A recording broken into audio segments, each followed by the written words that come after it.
Hey guys, this is NitroBex. I have a device review today. Now, this is going to be an extremely advanced user device. If you're a newer vapor, I have other videos. Please check them out.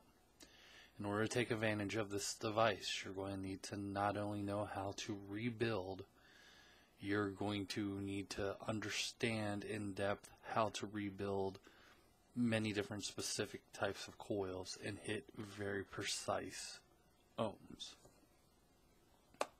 The device I'm reviewing is going to be the Beast. Yeah. Let's go to the table.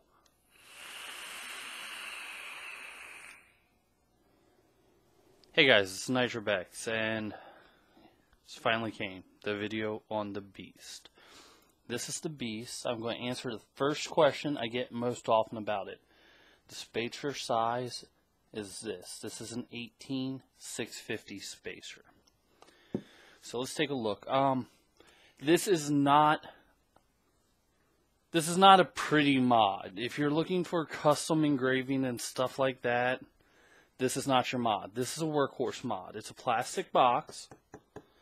The sticker, I'm about a week in. The sticker's starting to peel on the corners. You can tape over it. You can get wraps for it. You can take the sticker off. On the outside, you do have a nice 510 connector that's raised. Durable plastic box. I have been pocketing this thing. I haven't been treating it, as a delicate porcelain doll. You have 4 magnets on the outside, and we'll talk more about those in a second. You have a button. It does have a very light click. It's got a good firm press on it. You have a potentiometer. That's this little black thing here. And then inside the box, there is a screen there. Now, right now, press on the button, nothing's happening. So let's get under the hood of this. So continuing where we left off with the magnets. The magnets do go through on both sides. There's a notch cut out on the door, so this only goes in one direction, and that's because of that voltage display meter there. You have the caution high power, 200 watts, mod wizard, and then your serial number. Mine happens to be 15. The inside of the box is spray painted. It's not glossy smooth, but it's not jagged. It feels good. You have upper contact points and lower contact points. You have a hand-drawn plus sign and a hand-drawn minus sign. Battery orientation in this is extremely, extremely important. You do have 2 screws up here. That's the point that these magnets attach to. There's nothing holding it on the bottom other than if it catches onto the cell, but the door does stay firmly in place. Let's go ahead and see how to put batteries in this. So I'm going to use 2 Sony 26650 VTs. These are 50 amp. Now, the side closest to the power button, you do want to put your positive side up and press it down in. The side farthest away from the power button, you want to put positive side down and press it in. So the current is running from negative down through this battery, across that bar on the bottom, back up through this battery out to the 510 positive post. That's how you install the batteries. Now, this goes back to the days of running stacked batteries. There's certain things you have to take into account. These 2 batteries are married, and unlike the real world, if they get divorced, they can't get married again. These 2 batteries will be with each other for the rest of their life, or I will use them in single battery devices only. You do not want mismatched cells because when it pulls power, it pulls through the whole thing. Now also, the lead cell, the cell that has the positive post up, generally gets more power drawn out of it.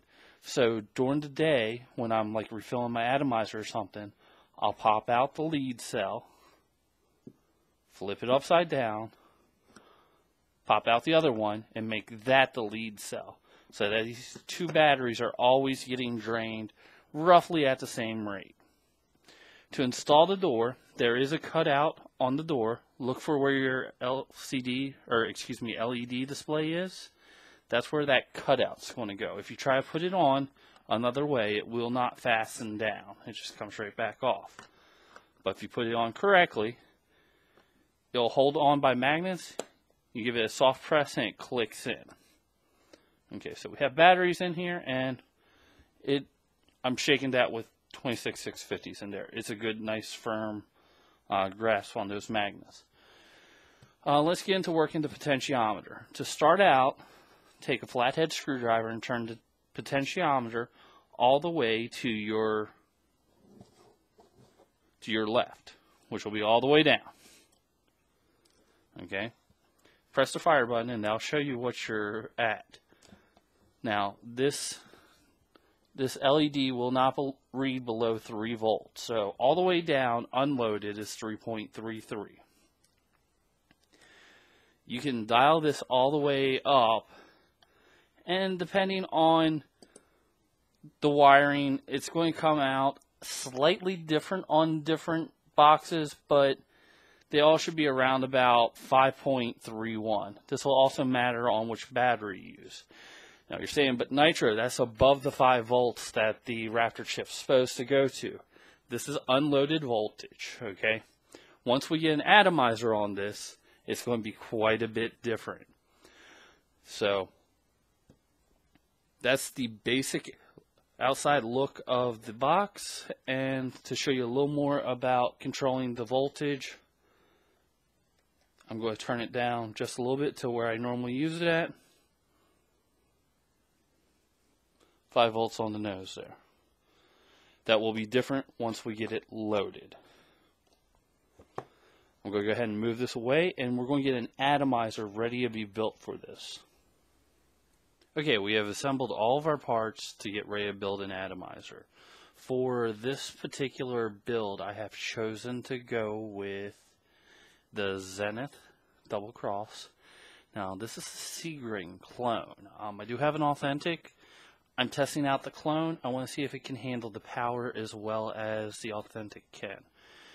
This particular build I'm going to be showing, I'm showing it because I'm using this on a regulated mod. If you're using this on a mechanical and you plan on going this low, please go get an Ohm's Law calculator, check your amp limits, and make sure you're not exceeding the amp limit on the battery. Okay?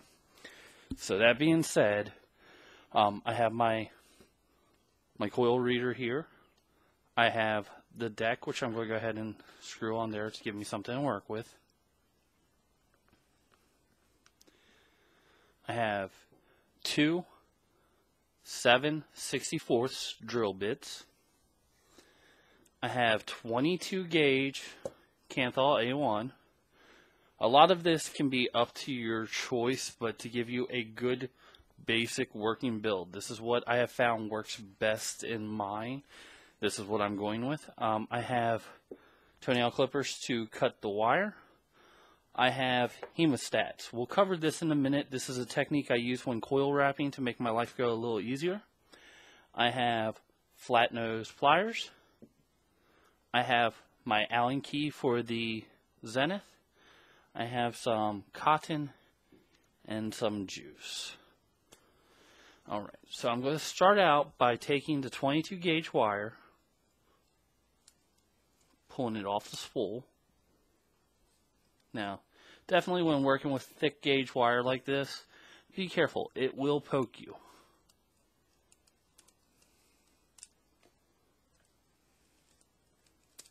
Okay. Try not to let the spool unwind on you.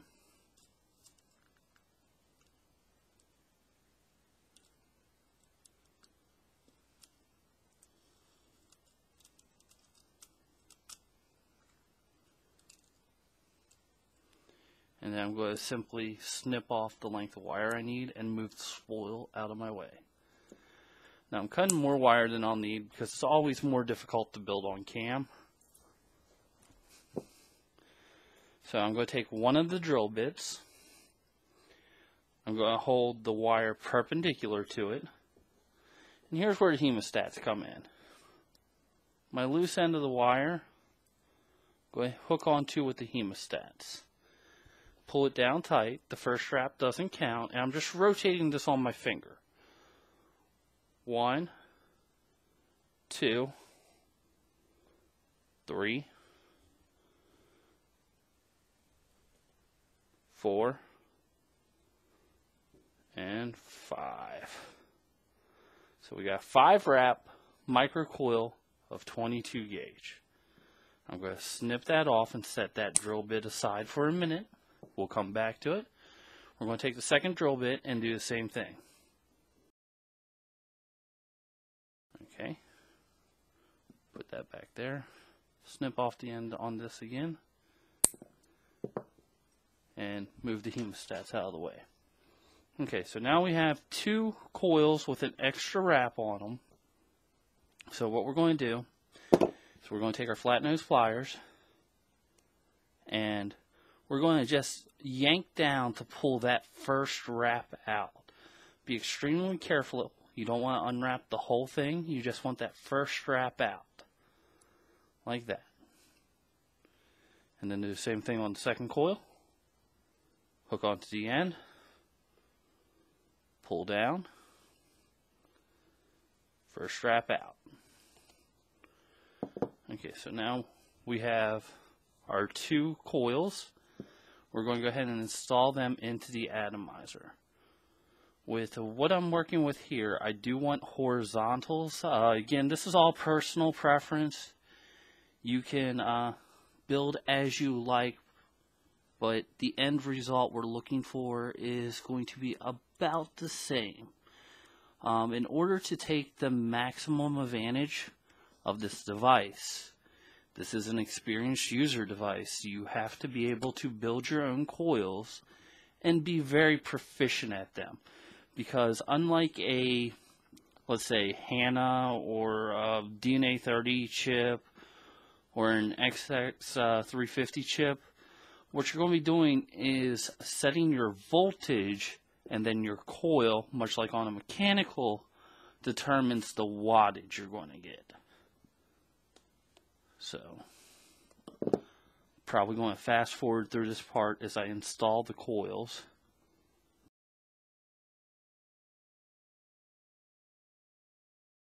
Okay, so our coils are installed now. Now we're going to go ahead and tighten down on the Allen keys in the zenith.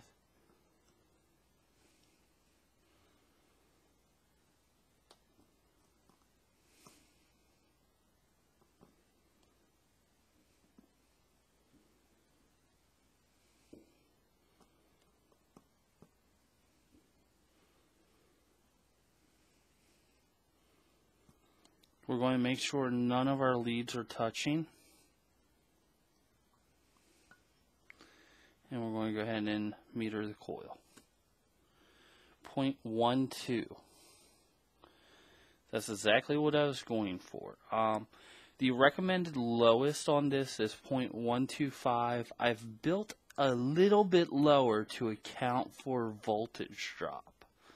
And we'll talk about that more here in a minute. Plus, I want to make sure I can hit the maximum output possible. So, what I'm going to do here is take one of my drill bits and take my pliers. I'm going to pull all the leads out of the way. Okay. So, the leads are simply coming away from the coils out of the way. We'll trim them off in a minute, but I want to align my coils first. So I'm going to install the small end of the drill bit and line up my coils how I ultimately want them to be.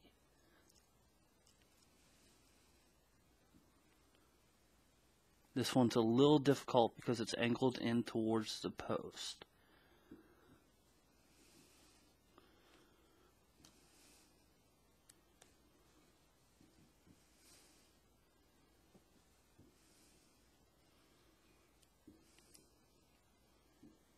Okay, I have them angled how I want them to be.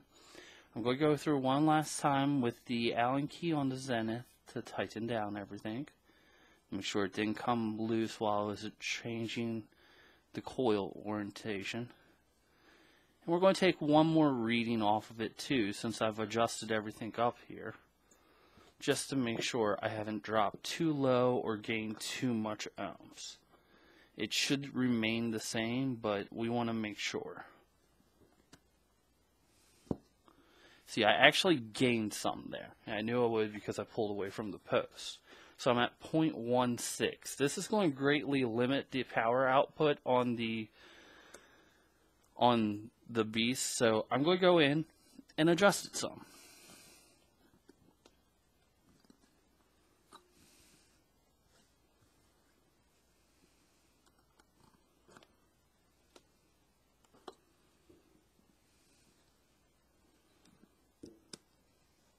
Okay, 0.14, we're back close to where I want to be. I'm going to go ahead and tap on these, make sure I don't have a short. See how that jumped when I tapped on it? That means I don't have a good connection on one of my posts. So I'm going to tighten down the posts. The reason I'm going so in depth on this build is because this particular mod, your build extremely affects the power. Okay, so I have everything tight. We're going to go ahead and tap on the coils, make sure nothing happens. Sticking at 0.14. That's close enough for me to be happy with. So the last part here is I'm going to take it off of the meter.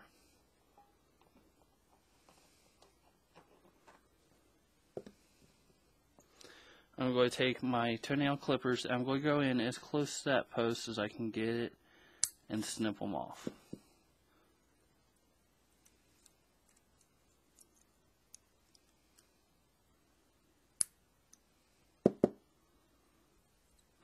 When you're dealing with heavy gauge wire, make sure you watch where the ends go. It hurts with small gauge wire, but it hurts even worse to get large gauge wire stuck in your feet or other worse places. So there's my forelegs. And we have a built atomizer. Going to go ahead and get everything over here on cam and we'll get these coils equalized.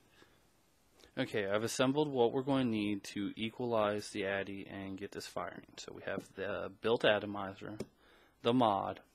I still have one of my drill bits, flathead screwdriver, the flat tip pliers, the top cap, some juice, and some cotton. Okay, so first thing we're going to do is we're going to take the beast and set it to the lowest power setting available. 3.32. We're going to go ahead and screw on our atomizer.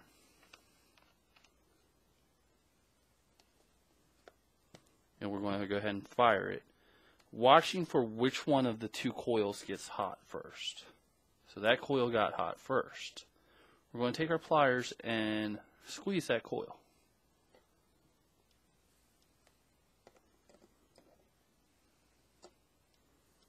So now this one's heating first. We're going to seesaw back and forth like this until both of them are equal. And firing from the inside out. This will be another part that I fast forward through. If needed, you're going to see me poking at them with the drill bit. That's to keep the coil in round.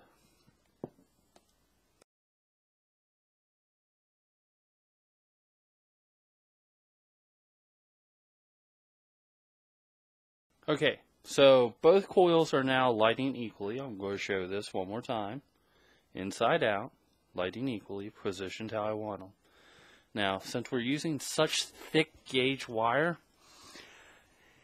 even though those coils aren't glowing anymore, it is still extremely, extremely hot. And if I were to touch it with cotton right now, it would ignite the cotton. So, we're going to grab one of our other mods because this is not a new user device. You have some other sort of mod. I'm going to take a couple waves. Okay. Now that our cotton has our coils have cooled down, we're going to grab our cotton. extra cotton on this does go a little ways. You still don't want to jam your atomizer full of cotton. So I'm going to take about yay much, divide it in half, fold it over, twist one end. Okay, fold over the part that has the little whip tail on it, twist that up. Install that into the first coil. Pull it through till you have good resistance, and it pulls off. Give it a little extra yank, and then move to the other side and repeat.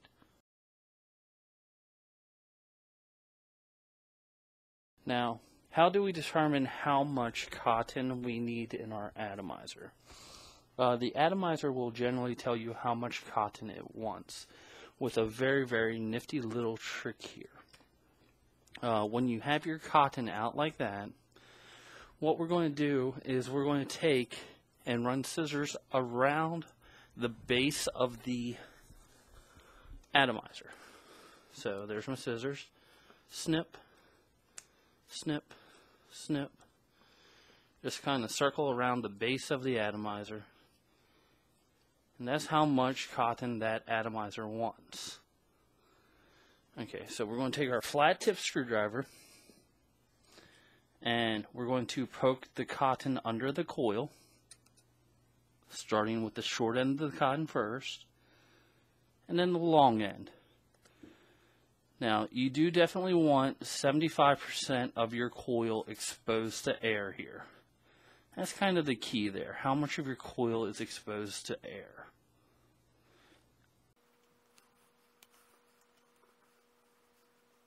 I'm just tucking this in, getting it all within the atomizer. Now, remember, we still are on the lowest setting of this device.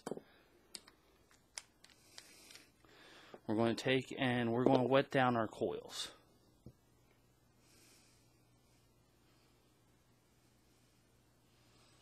And we're going to wet down the cotton.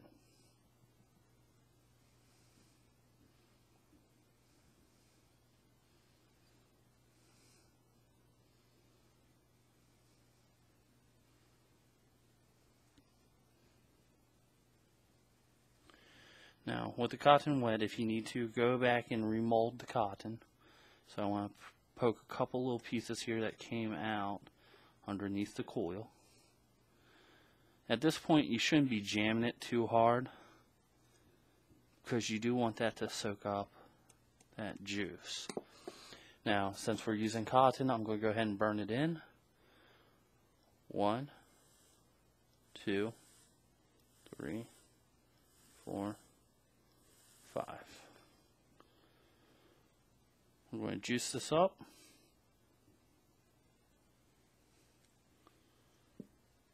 Put on our top cap.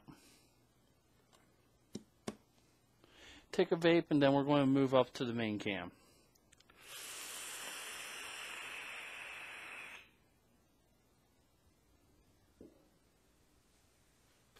Okay, we're back up on the main cam. Let's talk some real numbers here. First off, I've switched over to the atomizer I normally use with this, the Stellaire. This is built at 0.120. I did meter it on a meter that goes down to thousandths, so that I know exactly what's on there. I didn't want the test addy to potentially cause a problem and not be accurate on this review, so that's the main reason I've switched which atomizer I'm using on this. We're going to go ahead and talk about it under load a little bit. So when I fire it, 4.29 with no load.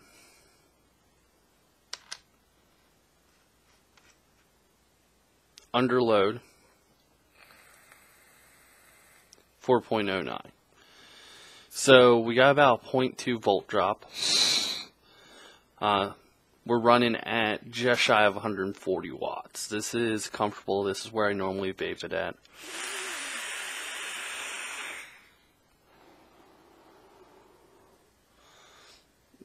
Definitely good enough to make me disappear beautiful clouds coming off of it. It will hold this voltage for 4 to 6 hours easy on a set of 26 650s. Now, as you vape it, it is regulated, but as the power goes below a certain point in the battery, the voltage on the chip will start to drop off because it's getting less input voltage. The lower the input voltage, the lower the output voltage. So your maximum numbers will go down. This isn't anything we haven't seen before. Other regulated mods do the exact same thing. As the input power becomes too low, the output power goes down. It is extremely important, especially if you're going to max this thing out and take it up to like 199 like I have, to watch your airflow. If you let too much airflow in, your juice is flammable and it will get hot enough to combust. So don't go crazy drilling out too much on this. I find that in between about 80 to 140 is where I keep it most times. Again, it is key to remember to alternate your batteries, rotate where they're at in there to distribute the discharge evenly. It's key to make sure you have the polarity set right. Another safety factor on this, after chain vaping it, that is extremely hot. That's why even when I was running the Zenith, which has a Delrin insert, I run a Delrin insulator on there so I don't burn my mouth, because I choose to vape on stainless steel drip tips.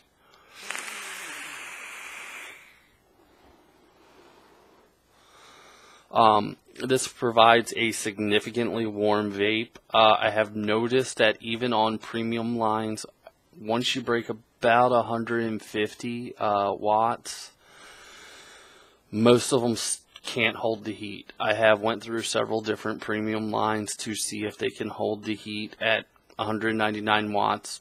A majority of them cannot. So that being said, that is something to look for. Now, where can you get this? You can get this from MaximumVapors.com. I will have a link below, as well as the one juice I've had hold up to 199 so far was Stratus from Cloud Wizard, also available at Maximum Vapor. Yeah, definitely go over, check them out. Price point on this is extremely reasonable.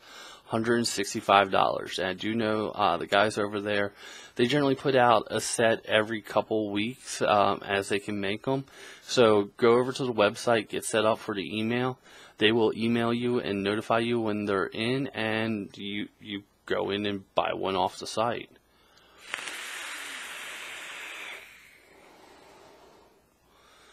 Definitely, if you have any questions on anything I may not have covered, if I can answer it, I will. Post a comment below. Definitely like and subscribe. I would really appreciate that, and I'll see you again next time.